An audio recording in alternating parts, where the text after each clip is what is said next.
Wow, so first year of the film was 5 years ago. At that point, it was just Bill Cohn and I, the production designers, were basically the art department, just us two.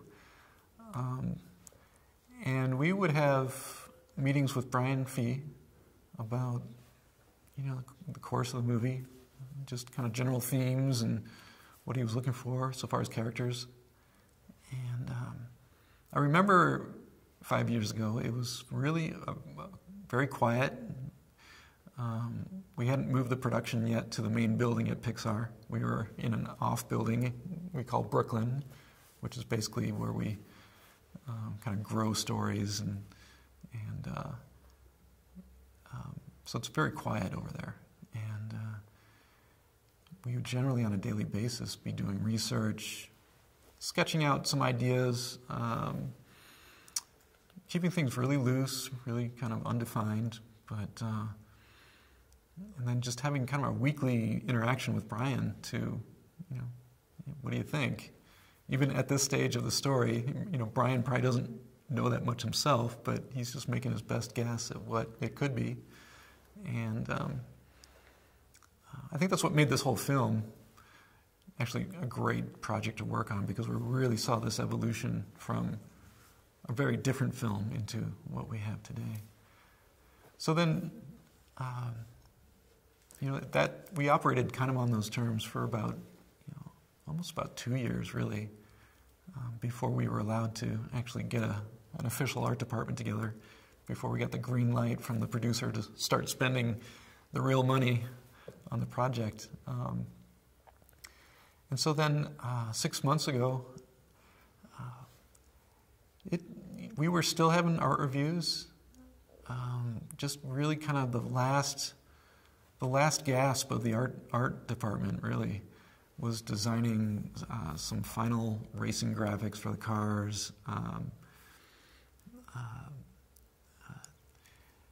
making sure that the characters were working for animation, like I was saying, the controls, the rigging of the characters and the shading, just making sure things weren't breaking, and if they did, what was a good alternative to this color or this treatment. And it was very, just, I can't say it was very easy, because there was a lot of it coming at once,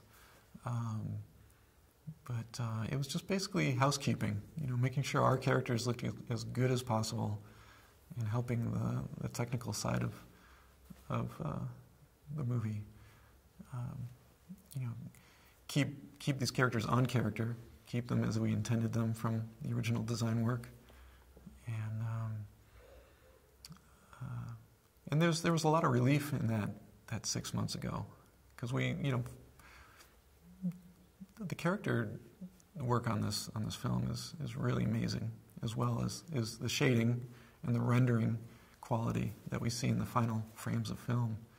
It's unlike any Pixar film. The rendering quality of this film is just great. And so the danger was to kind of rest on our laurels and be really satisfied with what we did, which we were able to. But then, of course, the next day some issue would arise with a character that we'd have to address. But nothing super super difficult to deal with. I can relate my experience at FMX with the work I did with Sascha Unseld at Pixar, who I worked with on The Blue Umbrella years ago. I saw him, direct this short and come here and present it, and was, received with open arms, as he was one of the Film Academy graduates here. And the production of animation really does no boundaries. In that way, I feel like, the people that I spoke to on Tuesday when I gave my presentation are people that I may possibly interact with, in the near future. Animation students, people interested in the modeling and shading and animating of these characters. I have no doubt that we'll be interacting at some point in the future. It's just how animation is. You know, Pixar has a massive draw on a global scale to hire talent, and I feel like the quality of the presentations and the people who are attending these presentations is at a really kind of world-class level, and I look forward to interacting with these people as well. I mean, animation, it's really important to get all these different people with all these different ideas involved in this process, and stylistically and thematically, and there's all kinds of different stories that can be told on all these different levels, and I think that's what I really enjoy about conferences like this. It just brings so many different people together from so many different backgrounds.